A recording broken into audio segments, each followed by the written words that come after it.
आज हम बनाने जा रहे हैं बहुत ही मज़ेदार और यम्मी पालक दाल। पालक का नाम सुन के ही बच्चों मुंह टेढ़ा कर लेते हैं। पालक बिल्कुल भी नहीं, ये तो हम बिल्कुल भी नहीं खाएंगे। लेकिन जब इस तरीके से आप पालक दाल बनाएंगे तो बच्चों को पता ही नहीं चलेगा कि ये पालक दाल है। और इतनी यम्मी, इतनी टेस्टी कि अगर 2 दिन तक भी बची रहेगी आपके पास तो आपका दिल नहीं चाहेगा कि इसका एक भी निवाला जो है वो आप फेंक दें। यानी पूरे की पूरी आपका खाने को दिल चाहेगा। इतनी टेस्टी है, आप जब खुद बनाएंगे तो आपको अंदाज़ा होगा। तो चलें अपनी रेसिपी की तरफ चलते हैं। मैं हूँ आयशा अहमद और आप देख रहे हैं देसी किचन एक्सपर्ट। ये है अरहर की दाल। अरहर की दाल हमने ले ली है आधा कप और इसमें 1 कप पालक डाल के हमने प्रेशर कुकर में 4 सीटी आने तक बॉईल कर लिया है। अच्छी तरह से हमने दाल को गला लिया था। इसमें हमने थोड़े से 2-4 कलियां। अब अगर इस तरह का ब्लेंडर है ना आपके पास तो आप इस तरह से ब्लेंड कर सकते हैं। अगर ये ब्लेंडर नहीं है तो कोई मसला नहीं है, आप मिक्सी का जार हो उससे भी आप पीस सकते हैं। तो आपने इसको इस तरह से पीस लेना है दाल को। अब मैश हो गई दाल और पालक आपस में। अब कहाँ है पालक, इसमें तक। और जब पक के तैयार होगी और ऐसे गायब होगी तो बिल्कुल भी नहीं बच्चों को पता चलेगा कि इसमें पालक डली हुई है। तो ये चलें शुरू करते हैं फिर हम अपनी पालक दाल की मसाला बनाने की तरफ आते हैं। तो हम पैन हमने गरम कर लिया है और चूल्हा हमने ऑन कर दिया है। इसमें हमने 1 प्याज डालकर लाइट ब्राउन होने के लिए रख दी है। बहुत ज़्यादा ब्राउन नहीं करनी है आपको, प्याज सिर्फ लाइट ब्राउन ही करनी है। साथ ही साथ आपने इसमें जब लाइट ब्राउन हो जाए तो 1 चम्मच के लगभग आपने अदरक लहसुन का पेस्ट डाल देना है। रेसिपी पूरी हम आपको डिस्क्रिप्शन बॉक्स में लिख देंगे, आप वहाँ से नोट डाउन कर सकते हैं। इसके बाद आपने इसमें क्या करना है कि टमाटर भी ऐड कर देना है। अच्छा, टमाटर को जल्दी गलाने का फॉर्मूला ये है कि आप उसमें थोड़ा सा नमक ऐड करें। जब आप टमाटर के साथ नमक डालते हैं ना तो टमाटर जो है बहुत जल्दी गल जाते हैं। तो ये छोटी छोटी सी टिप्स और ट्रिक्स हैं जो हम आपको अपनी हर रेसिपी में शेयर करते हैं। तो टमाटर आपके गल रहे हैं अच्छे से। अब हम इसमें कुछ मसाले ऐड कर देंगे। टमाटर के साथ साथ हमारे मसाले भी अच्छे से भुन जाएंगे और दाल तो हमारी बॉयल हुई रखी हुई है। तो बस हमने इसमें दाल डालनी है और तड़का लगाना है। बन गई तैयार।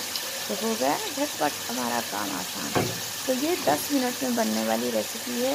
अगर आप बिजी वुमेन हो, अगर आप जॉब करते हो या अगर आप पढ़ने जाते हो तो आपके लिए सबसे आसान रेसिपी है। इसमें हमने डाल दिया है हल्दी 1/2 टीस्पून, जीरा पाउडर हम इसमें डालेंगे 1/2 टीस्पून, धनिया पाउडर हम इसमें डालेंगे 1/2 टीस्पून, लाल मिर्ची पाउडर भी हम इसमें डाल देंगे 1/2 टीस्पून, गरम मसाला हम इसमें डाल देंगे 1/2 टीस्पून। गरम मसाला अगर आप चाहें तो आखिर में भी डाल सकते हैं। और कुटी हुई लाल मिर्ची भी अगर आप टेस्ट के लिए चाहें तो 1/2 टीस्पून के लगभग डाल सकते हैं। और नमक आप अब मसाले को आपने थोड़ा सा पानी डाल के इसे अच्छी तरह से भुनाई करनी है। मसाला जितना अच्छा भुना हुआ होगा तो उतना ही अच्छा आपकी दाल में टेस्ट आएगा। तो मसाला हम अच्छा सा भून रहे हैं। थोड़ा सा पानी हम इसमें ऐड कर देंगे और पानी के साथ हम अपने मसाले को भूनेंगे। तो ये हमारी यम्मी डिलीशियस रेसिपीज़ जो हम आपके साथ शेयर करते हैं ना, ये हमारे कई सालों का तजुर्बा है जो हम अब आपके साथ शेयर करते हैं। ऐसी वैसी उल्टी सीधी रेसिपीज़ डाल देना जिसमें कोई जायका ना हो, कुछ पकाने के बाद रिज़ल्ट जो है वो ज़ीरो, ऐसा कोई काम हम नहीं करते हैं। हम आपको बिल्कुल परफेक्ट रेसिपी देते हैं ताकि आप जब भी मेहनत करें तो उसका रिज़ल्ट भी आपके पास 100%। तो मसाला आपने पानी डाल के अच्छे से भूनना है। 1/4 कप के लगभग आपने पानी इसमें ऐड करना है। बस मसाला भूनने में ही आपको टाइम लगता है 5 से 7 मिनट तक का टाइम। अच्छे से मसाला, जो भी सालन आप बनाते हैं उसमें मसाले की भुनाई आप जितनी अच्छी करेंगे उतना ही अच्छा टेस्ट निकल के आपका आएगा। तो देखिए 7 मिनट हो गए हैं पानी खुश्क हो गया है हमारे मसाले का और ऑयल अलग होता हुआ नज़र आ रहा है। तो इस वक्त आके हमने जो है हमारी दाल जो हमने घूट के रखी थी, आपके पास अगर लकड़ी का घूंटा हो ना तो आप उससे भी घूट सकते हैं दाल को, उससे भी आराम से घूट सकते हैं। पुराने ज़माने में तो इस तरह की मशीनें होती ही नहीं थी, तो वो हलीम वगैरह जब हम बनाते थे तो वही लकड़ी का घूंटा होता था, उसी से हम जो है हलीम को घूट लिया करते थे।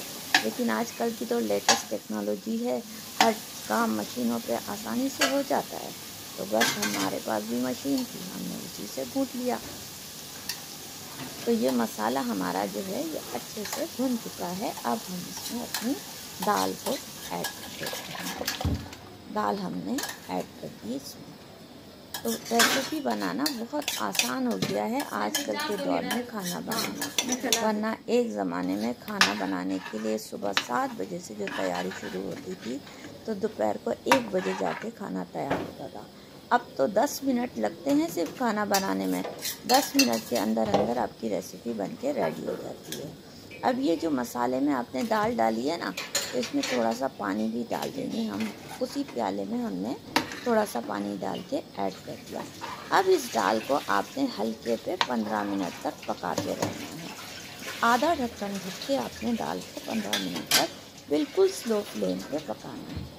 इसके साथ ही आपने क्या करना है, दाल आपकी पक के रेडी हो रही है तो आपने इसमें एक तड़का तैयार करना है। तड़का तैयार करने के लिए आपने क्या करना है कि एक पैन आपने गरम करना है। इस वक्त हम तड़का डालने से पहले थोड़ा सा पिसा हुआ गरम मसाला डाल देंगे। पिसा हुआ गरम मसाला डाल के अब हम इसमें अपना तड़का रेडी करेंगे। तो ये दाल हमें पकानी ज़रूर है 10 से 15 मिनट, उससे पहले आपने तड़का ऐड नहीं करना। अगर आपने उससे पहले तड़का ऐड कर दिया तो जो मसालों का फ्लेवर है वो दाल में अच्छे से नहीं आएगा। तो तड़का आपने रेडी कर लिया। तड़के में आपने लाल मिर्ची और लहसुन डाल के और तड़का बना लिया, और वो तड़का आपने क्या करना है इस दाल में ऐड करना है। अब ये हमारी सर्विंग डिश है, ठीक है। ये सर्विंग डिश में हमने पहले दाल ऐड कर दी। दाल ऐड करने के बाद जब हम इसको सर्व करने जा रहे हैं तो सर्व करने से पहले हमने इसमें तड़का लगाना है। तो ये हमारी दाल को हमने पहले सर्विंग डिश में डाल दिया और तड़का जो है हमने रख दिया चूल्हे पर बनाने के लिए। तो ये तड़का लहसुन और मिर्ची का तड़का हमने इस पर लगा दिया। थोड़ी सी लाल की हुई प्याज जो अक्सर हम अपनी रेसिपीज़ में बताते हैं वो भी हम इस पर छिड़क देंगे। इसके अलावा हरा धनिया छिड़क देंगे। ये साइडों पे थोड़ा सा जो लग जाता है ना, गंदा हो जाता है बर्तन, उसे भी साफ़ कर लेंगे। अब आप इसे जब दस्तरखान पे ले जाएंगे तो सिर्फ तारीफ़ों के ही तारीफ़ें आपको मिलेंगी। तो मिलते हैं एक नई रेसिपी।